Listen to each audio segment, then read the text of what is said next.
السلام علیکم ورحمۃ اللہ وبرکاتہ۔ کتاب و حکمت یوٹیوب چینل پر آپ سے مخاطب ہے پروفیسر قاری عبد المنان زیگم۔ میرے محترم ناظرین کرام، آج آپ کے سامنے قرآن مجید کا 10واں پارہ ہے اور سورہ التوبہ ہے۔ آیت نمبر 11 سے لے کر 15 تک 5 آیات پہلے تلاوت کروں گا اور پھر اس کا ترجمہ آپ کے سامنے عرض کروں گا۔ اعوذ باللہ من الشیطان الرجیم، بسم اللہ الرحمن الرحیم۔ فَإِن تَابُوا وَأَقَامُوا الصَّلَاةَ وَآتَوُا الزَّكَاةَ فَإِخْوَانُكُمْ فِي الدِّينِ وَنُفَصِّلُ الْآيَاتِ لِقَوْمٍ يَعْلَمُونَ وَإِن نَكَثُوا أَيْمَانَهُم مِّن بَعْدِ عَهْدِهِمْ وَطَعَنُوا فِي دِينِكُمْ فَقَاتِلُوا أَئِمَّةَ الْكُفْرِ إِنَّهُمْ لَا أَيْمَانَ لَهُمْ لَعَلَّهُمْ يَنْتَهُونَ أَلَا تُقَاتِلُونَ قَوْمًا نَكَثُوا أَيْمَانَهُمْ وَهَمُّوا بِإِخْرَاجِ الرَّسُولِ وَهُمْ بَدَؤُوكُمْ أَوَّلَ مَرَّةٍ أَتَخْشَوْنَهُمْ فَاللَّهُ أَحَقُّ أَن تَخْشَوْهُ إِن كُنتُم مُّؤْمِنِينَ قَاتِلُوهُمْ يُعَذِّبْهُمُ اللَّهُ بِأَيْدِيكُمْ وَيُخْزِهِمْ وَيَنْصُرْكُمْ عَلَيْهِمْ وَيَشْفِ صُدُورَ قَوْمٍ مُّؤْمِنِينَ وَيُذْهِبْ غَيْظَ قُلُوبِهِمْ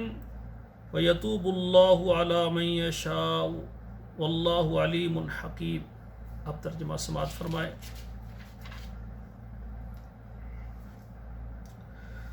فَإِن تَابُوا وَأَقَامُوا الصَّلَاةَ وَآتَوُا الزَّكَاةَ، اگر وہ توبہ کریں، نماز ادا کریں اور زکوٰۃ دیں، فَإِخْوَانُكُمْ فِي الدِّينِ، وہ دین میں تمہارے بھائی ہیں، وَنُفَصِّلُ الْآيَاتِ لِقَوْمٍ يَعْلَمُونَ، اور وہ تفصیل سے آیات کو بیان کریں جاننے والی قوم کے لیے، وَإِن نَكَثُوا أَيْمَانَهُمْ، اور اگر وہ اپنی قسموں کو توڑ دیں، مِن بَعْدِ عَهْدِهِمْ، وعدہ کرنے کے بعد، وَطَعَنُوا فِي دِينِكُمْ، اور تمہارے دین پر عیب لگائیں، فَقَاتِلُوا أَئِمَّةَ الْكُفْرِ، آپ کفر کے سرداروں کو قتل کریں، یعنی ان سے لڑائی کریں، إِنَّهُمْ لَا أَيْمَانَ لَهُمْ، ان کی قسمیں کچھ نہیں، لَعَلَّهُمْ يَنْتَهُونَ، تاکہ وہ باز آ جائیں۔ أَلَا تُقَاتِلُونَ قَوْمًا نَكَثُوا أَيْمَانَهُمْ، کیوں نہیں آپ لڑتے ان لوگوں سے جنہوں نے اپنی قسمیں توڑ دیں، وَهَمُّوا بِإِخْرَاجِ الرَّسُولِ، اور وہ فکر کر رہے ہیں نعوذ باللہ رسول کو نکالنے کے بارے میں، وَهُمْ بَدَؤُوكُمْ أَوَّلَ مَرَّةٍ، اور انہوں نے پہلے یہ چھیڑ چھاڑ شروع کی ہے، أَتَخْشَوْنَهُمْ، کیا تم ان سے ڈرتے ہو، فَاللَّهُ أَحَقُّ أَن تَخْشَوْهُ، زیادہ حق ہے کہ تم اللہ سے ڈرو، إِن كُنتُم مُؤْمِنِينَ، اگر ہو تم مومن، قَاتِلُوهُمْ يُعَذِّبْهُمُ اللَّهُ، ان سے لڑائی کرو، اللہ ان کو عذاب دے، بِأَيْدِيكُمْ، تمہارے ہاتھوں سے، وَيُخْزِهِمْ، اور تم سے اللہ ان کو ذلیل کرے، وَيَنْصُرْكُمْ عَلَيْهِمْ،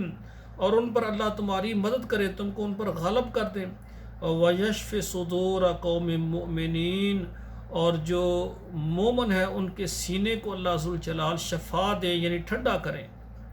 وَيُذْهِبْ غَيْظَ قُلُوبِهِمْ، اور ان کے دلوں کے کینے غصے کو، اور ان کے دلوں کے غصے کو بھی لے جائیں، وَيَتُوبُ اللَّهُ عَلَى مَن يَشَاءُ، اور توبہ قبول کرتے ہیں اللہ تعالیٰ جس کی چاہتے ہیں، وَاللَّهُ عَلِيمٌ حَكِيمٌ، اللہ تعالیٰ جاننے والے، حکمت والے ہیں۔ میرے محترم ناظرین کرام، یہ 5 آیات میں نے ترجمے کے ساتھ آپ کے سامنے رکھی ہیں، آپ اس کا ترجمہ خود بھی پڑھیں اور جو گھر والے جتنے افراد ہیں سب کو پڑھائیں۔ تو سامعین کرام، اللہ کی مہربانی سے میں الحمدللہ اسلام آباد کے اندر کتاب و سنت کا ایک بہت بڑا مرکز جس کا نام محمد الرسول اللہ ایجوکیشن کمپلیکس،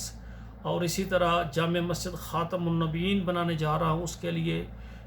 جگہ کے لیے اور تعمیری معاملات کے لیے آپ سب بھائی میرے ساتھ رابطہ کریں، جو اپنے لیے اور والدین کے لیے صدقہ جاریہ کے طور پر مسجد بنانا چاہتے ہیں، ادارہ کے کمرے بنانا چاہتے ہیں، اور اسی طرح ادارے کے ماہوار اور سالانہ اخراجات میں حصہ ڈالنا چاہتے ہیں، وہ میرے ساتھ رابطہ کریں۔ انشاءاللہ تعالی ہم جو اس دنیا میں اپنے ہاتھ سے اللہ کی راہ میں خرچ کریں گے، اللہ ذو الجلال اپنے پاس جمع کر دیں گے۔ والسلام علیکم ورحمۃ اللہ وبرکاتہ۔ آپ سے میری یہ دردمندانہ اپیل ہے کہ آپ کے موبائل میں جتنے بھی واٹس اپ نمبرز ہیں یا گروپس ہیں یا فیس بک ہے، تمام پر یہ ہمارا جو ہے نا پروگرام آپ شیئر کر دیا کریں تاکہ لوگ قرآن سیکھیں۔